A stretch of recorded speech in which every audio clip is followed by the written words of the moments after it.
Hello everyone, welcome to Books Mandala's YouTube channel. In this channel, we talk about everything and anything related to books. So, in today's video, we have the summary of the book Adventures of Huckleberry Finn. Adventures of Huckleberry Finn is a novel by American author Mark Twain, which was published in the United Kingdom in 1884 and in the United States in 1885.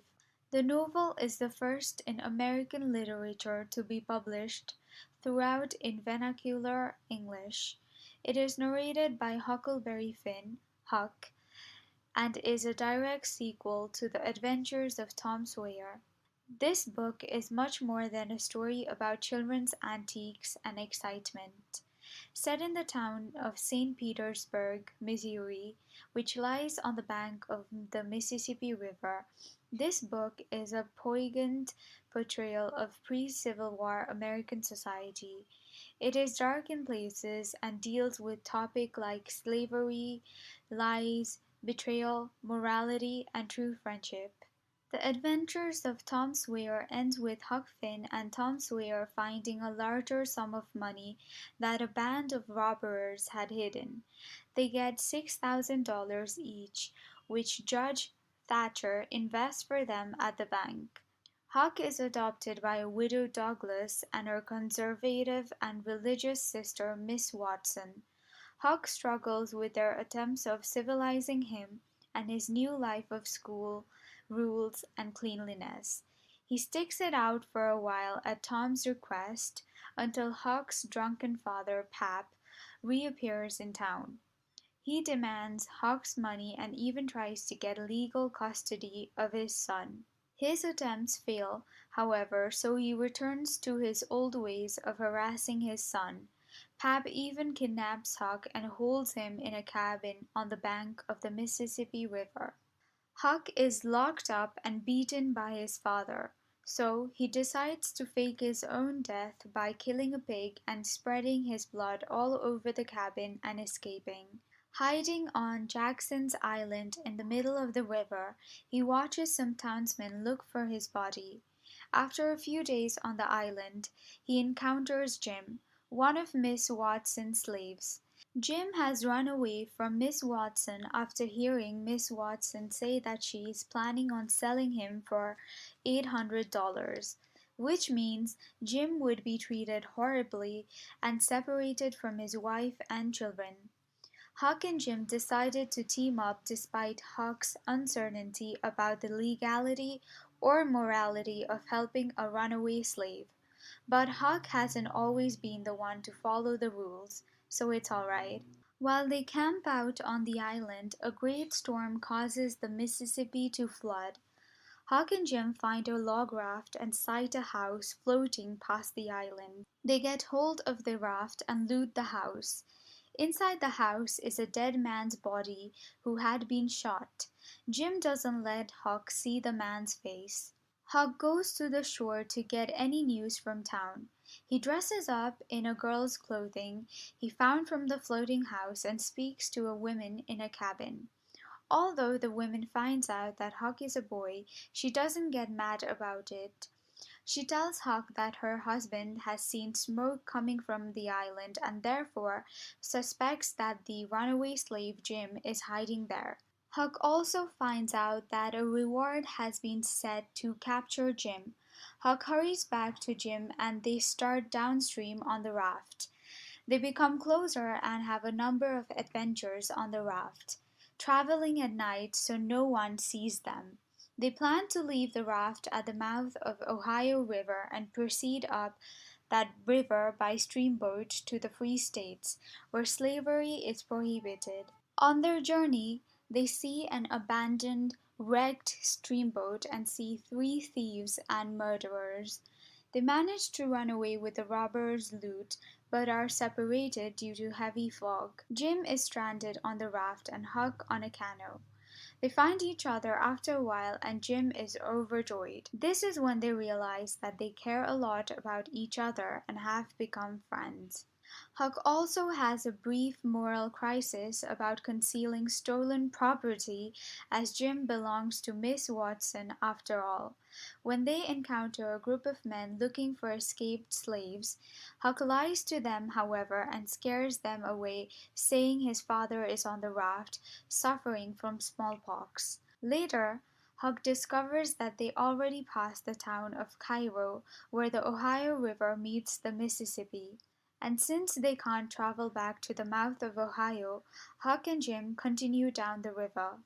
The next night, a steamboat coming up the river runs over their raft, and Huck and Jim have to dive down below its wheels to avoid being killed. They get separated once again. Huck ends up ashore and goes inside the first house he sees, the house of the Grangerfords. He stays with them for several days, becoming friends with a boy of his own age named Buck. The Grangerfords have been in a bitter feud with a wealthy neighboring family called the Shepherd Sons. When Buck's sister Sophia Grangerford elopes with one of the Shepherd sons, a gun battle takes place. Buck and the other family members get killed. Huck runs away and reunites with Jim, who's been hiding in the woods with the Grangerford slaves bringing him food. The two once again take off down the river. A few days later, Huck and Jim rescue a pair of conmen who are being chased by a group of armed men they swindled.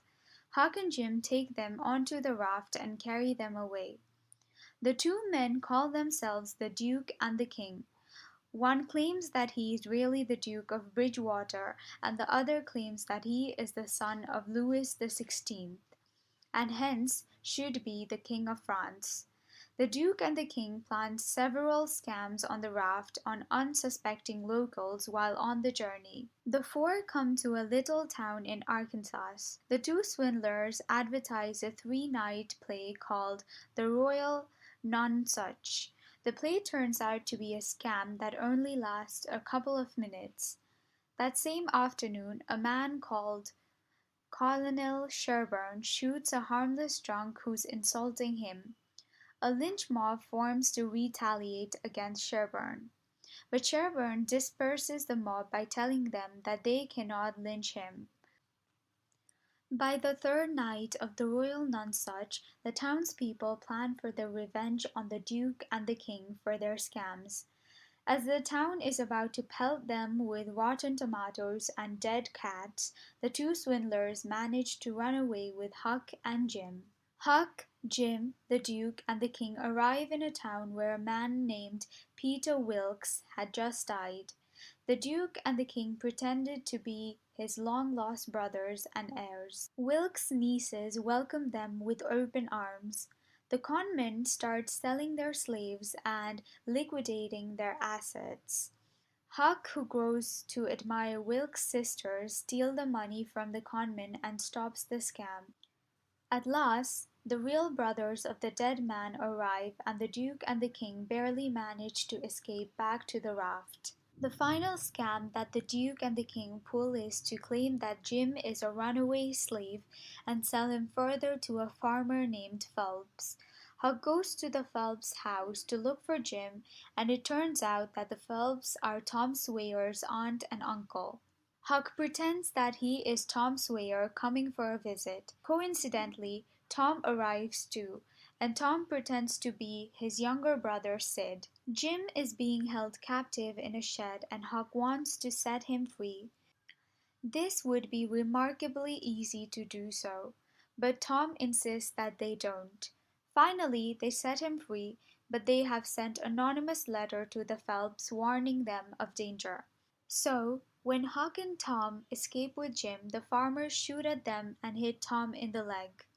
They escape to the raft, and Huck gets a doctor to help Tom with the wound. The doctor turns in Jim and Tom. Tom's aunt Polly arrives and exposes the truth about who Huck and Tom are. Tom reveals that Jim was free all along as Miss Watson had died and set Jim free in her will. Tom was only looking for some adventure. Jim tells Huck that the dead man on the floating house was Huck's father, Pap.